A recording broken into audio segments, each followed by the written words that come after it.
Hey, Rick Rodriguez here this morning. Good morning. Sitting here in Hawaii. I wanted to talk about how you can have a freer life.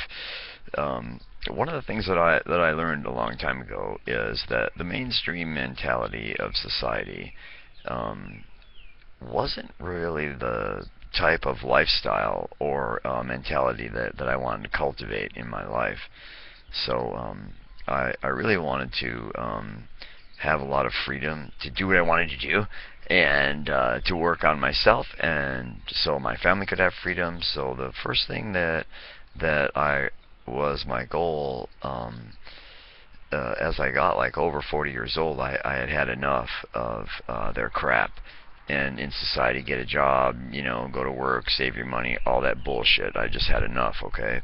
And I knew it was sort of like a pseudo reality, let's call it, that for me, that I wouldn't be able to exist in it my whole life. Um, so I really took inventory of myself and got to know myself, and what sort of environment that I would put myself in to grow and to flourish and to bloom and to blossom. For me, it's Hawaii, and because I'm a surfer and I like to grow plants, and I like to grow my own food, and I like to eat what I grow, and I like to be independent and not dependent on anyone or anything. So that was my deal. Um, and then I started to look at the things that I had as personal possessions, and I wasn't really a person that would collect a lot of things or had a lot of things previously. But I had a lot of things that I really didn't use or need, and I think most Americans are that way.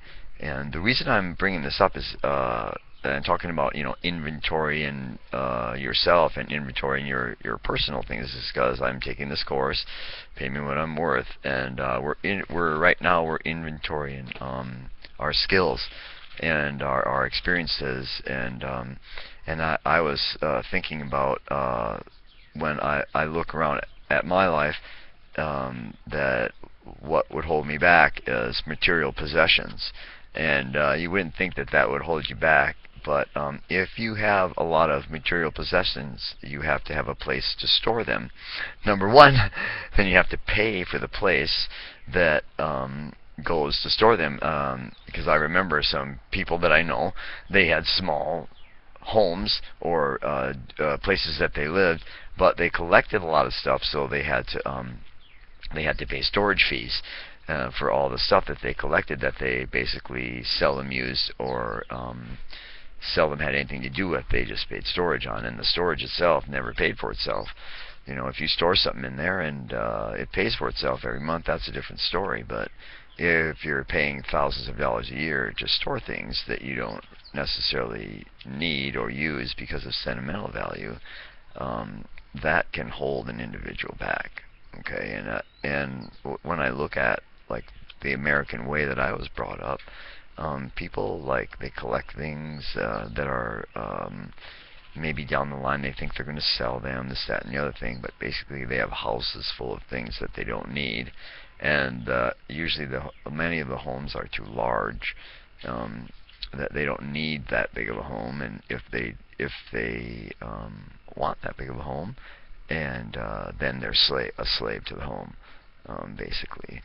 So my thing was sort of, if you get not rid of all your physical possessions, but if you minimize your physical things that you need, it will help you a lot, because like it's to me it's sort of a representation of your spiritual life. Like if you're dragging around a bunch of garbage in your mind, let's say a bunch of, I call it garbage for me, you could call it unused things that you don't use that are collecting dust in your mind, that are just like conditions or something like that, or things that you learned, or your dad did this, or your mom did this, and that's why you do that. For me, I had to clean a lot of those out of the closet, And the same with physical possessions that you don't need and that you're dragging around.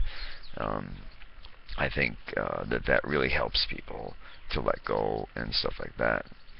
So, like I always, almost every day, I take inventory of what I actually am responsible for, my physical possessions.